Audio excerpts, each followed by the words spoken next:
Hello everyone, welcome to my channel let's learn literature. आज हम बात करेंगे बहुत ही इम्पोर्टेंट टॉपिक है अमेरिकन लिटरेचर में, वो है हार्लम रेनेसा। हार्लम रेनेसा के बारे में बात करेंगे आज हम।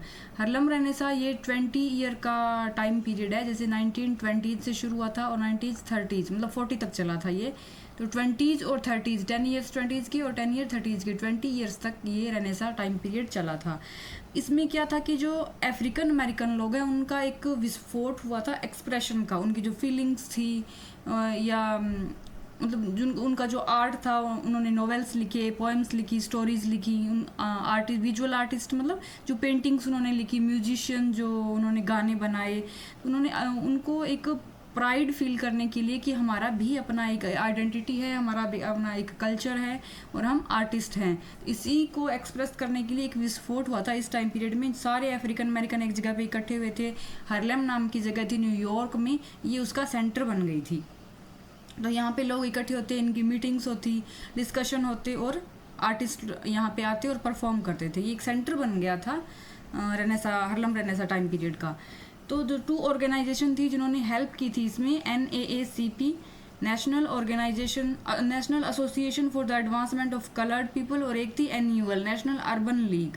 इन्होंने इनको काफ़ी हेल्प की थी इनके वर्क को पब्लिश करवाने में। इनकी जो प्रिंटिंग प्रेस थी उस टाइम, तो लोग जो ब्लैक लोग थे उनके वर्क को पब्लिश नहीं करते थे, डिफ़िकल्ट था उनके लिए, लेकिन उन्होंने उनकी हेल्प की और इनके वर्क्स पब्लिश होने लगे थे easily. Harlem renaissance artist explored themes. तो इसमें थीम क्या थी जो आर्टिस्ट थे उनकी? Legacy, racism, oppression, alienation, drag, hope and pride. Pride अपने कल्चर के लिए, होप जो वाइट लोग, जो वाइट सोसाइटी थी उससे इक्वलिटी के लिए होप, और ऑपरेशन, लिगेसी, रेसिज्म, जो ये सब ऑपरेशन, सेग्रीगेशन ये सब हुआ था उनके साथ, उसको भी इनके लिटरेचर के वर्क में एक्सप्लोर किया गया था। ये 20 ईयर्स का लाइफ स्पैन था इनका, हार्लम रेनेसा का। और जो राइटर्स थे वो अपनी authentic voice for African American को क्या चाहते थे कि जो वाइट कम्युनिटी है, यूनाइटेड स्टेट्स की सोसाइटी है, उसमें उनके लिए डिज़ायर फॉर इक्वालिटी और ह्यूमैनिटी हो उनके लिए, जो अफ्रीकन अमेरिकन लोग हैं उनके लिए। तो इसकी हिस्ट्री क्या थी, मतलब हार्लम में ही ये क्यों शुरू हुआ था? जब वर्ल्ड वॉर हो गया था, फर्स्ट वर्ल्ड वॉर हो गया था, उसके बाद अफ्रीकन अमेरिकन थे कुछ साउथ में ज़्यादा रह रहे थे और नॉर्थ में भी रह रहे थे, नॉर्थ अमेरिका और साउथ अमेरिका में।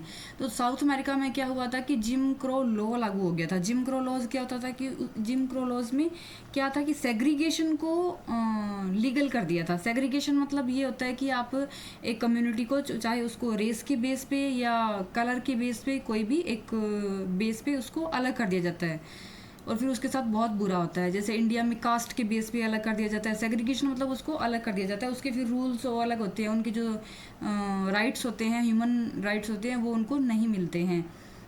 तो उनके लिए ये जो वाइट लोग थे ये सुप्रीम बन गए थे और ये इनके साथ काफ़ी बुरा करते थे। तो उन्होंने वहाँ से माइग्रेशन शुरू कर दिया, साउथ से वो नॉर्थ की तरफ आने लग गए थे। अफ्रीकन अमेरिकन थे तो उन्होंने साउथ छोड़कर नॉर्थ की तरफ वो एस्केप, साउथ को उन्होंने एस्केप कर दिया था, नॉर्थ की तरफ आने लग गए थे। जो हार्लेम जगह है न्यूयॉर्क के पास, वहाँ पे उसके आसपास इन्होंने अपनी कम्युनिटी बना ली थी।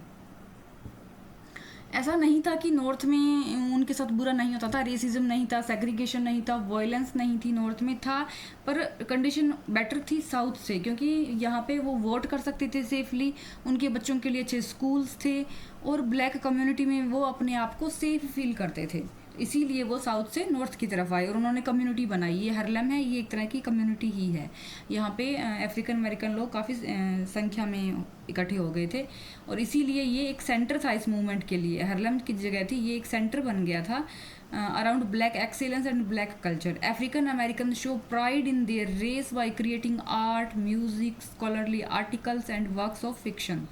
African Americans were given more chance to become published authors during the Renaissance because black newspaper and journals began to pop up.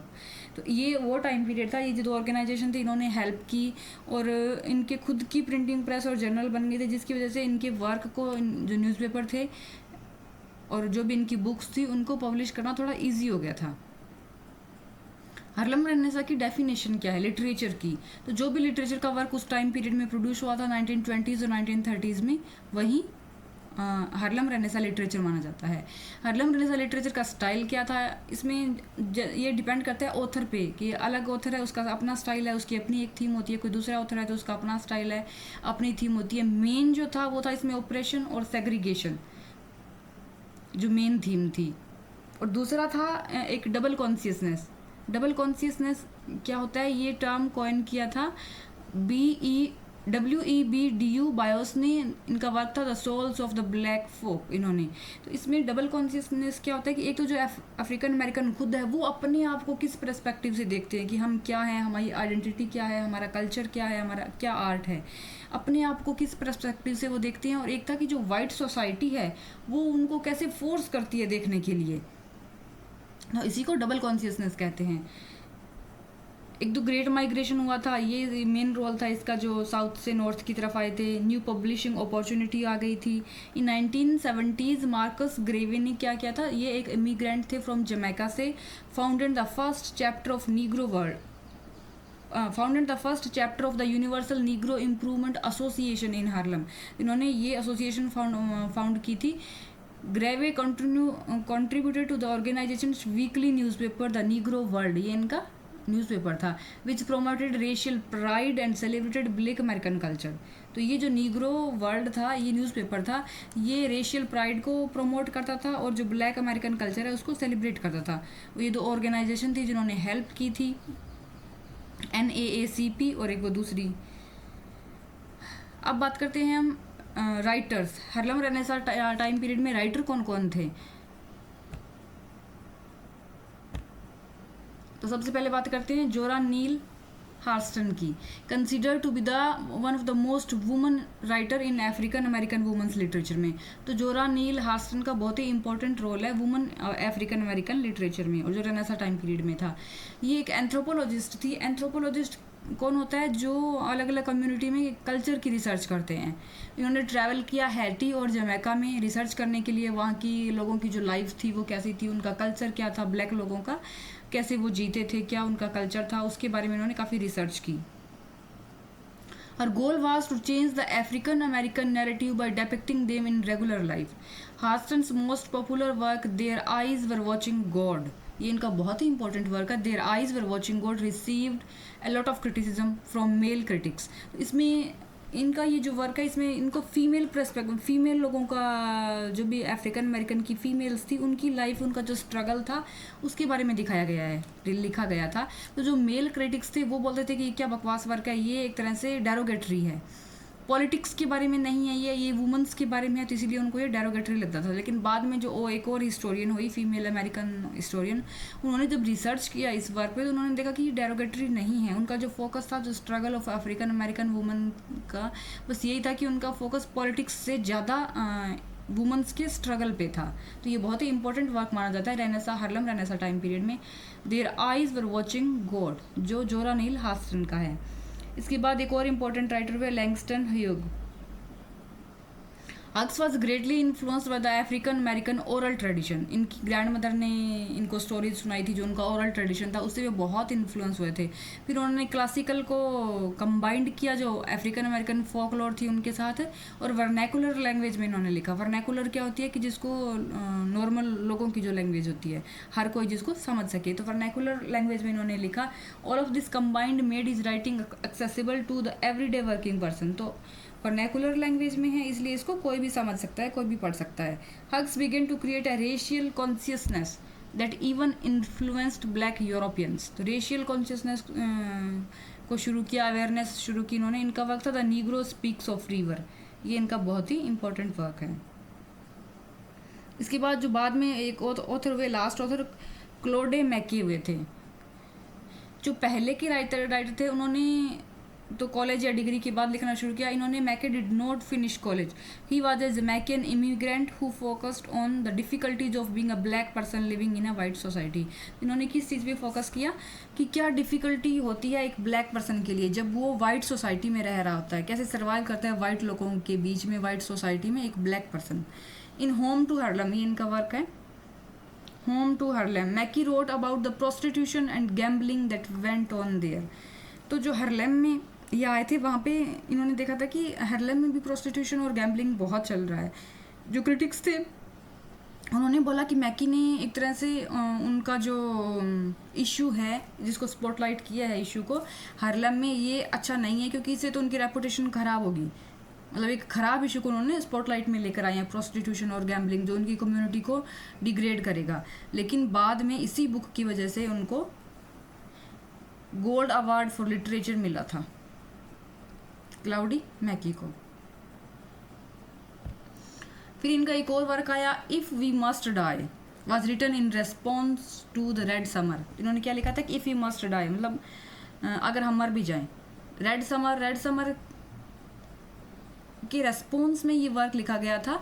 मैकी threaten itself if violence against black people continue, कि अगर जो black लोग हैं उनके खिलाफ जो violence है वो अगर कंटिन्यू चलता रहा तो वो फिर से फाइट बैक करेंगे, वो लड़ेंगे।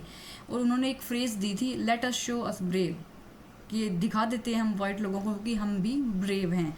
और इसी की वजह से इनको बाद में नेशनल पोएट ऑफ जमैका का अवार्ड भी मिला था, टाइटल मिला था। तो अब हम बात करते हैं कि रेड समर क्या था। जब 1914 से 1980 के बीच में वर्ल्ड वॉर हुआ था, 1914 से 1918 के बीच में, तो वर्ल्ड वॉर ख़त्म होने के बाद जब 1919 में लड़ाई करके ये वापस आए थे, उसमें से वाइट अमेरिकन भी थे और ब्लैक अमेरिकन भी थे। तो जो ब्लैक अमेरिकन वापस आए थे वहाँ पे लड़ाई करके, तो उनको उसके लिए बहुत कम पे किया गया था, जो उनके वाइट काउंटर पार्ट थे कंपैरेटिवली। तो वाइट लोगों को ज़्यादा फीस मिली थी, ज़्यादा सैलरी मिली थी, लड़े तो दोनों ही बराबर थे, लेकिन ब्लैक थे उनको कम मिले थे। तो इस वजह से वो काफ़ी डिससेटिस्फाइड थे और वो चाहते थे कि उनकी जो रिस्पेक्ट है, उन्होंने वॉर किया है, लड़ाई की है अमेरिका के लिए, तो उनको वो रिस्पेक्ट मिले। उधर जो वाइट लोग थे वो भी एंग्री थे, क्योंकि जब वो वॉर पे चले गए तो उनके पीछे से जो उनकी जॉब थी वहाँ पे अफ्रीकन अमेरिकन आ गए थे, ये ब्लैक लोग आ गए थे। तो इन्होंने क्या किया कि उनके जो ऑफिस थे या जो उनका बिजनेस था ब्लैक लोगों का, अफ्रीकन अमेरिकन का, उनको डिस्ट्रॉय करना शुरू कर दिया, उन पे अटैक करना शुरू कर दिया। और वाइट पुलिस थी, उन्होंने बिल्कुल जो ब्लैक अमेरिकन थे उनकी हेल्प करने से मना कर दिया था, रिफ्यूज़ कर दिया था कि हम कुछ नहीं करेंगे, ये आप आपस में निपटो। आप अगर आपके साथ ये वाइट लोग बुरा कर रहे हैं तो वो कुछ भी हेल्प नहीं कर रहे थे। इसकी वजह से क्या था कि जो अफ्रीकन अमेरिकन है, जो ब्लैक लोग हैं, उनका भरोसा अथॉरिटी से उठ गया था। और जो ये राइट्स हुए थे उनमें 250 अफ्रीकन अमेरिकन की डेथ हो गई थी। तो इसीलिए उन्होंने ये वर्क लिखा था, इफ़ यू मस्ट डाई, कि हम फिर से अगर आप लोगों ने ये सब बंद नहीं किया तो हम लड़ाई करेंगे और आपको दिखा देंगे कि हम भी कितने ब्रेव हैं। तो यही था हार्लम रेनेसां कंप्लीट, मैंने इसमें डिटेल डाल दी है, इसे और आपको करने की कोई ज़रूरत नहीं है। Thank you for watching. अगर आपको वीडियो अच्छा लगे तो प्लीज़ लाइक एंड सब्सक्राइब।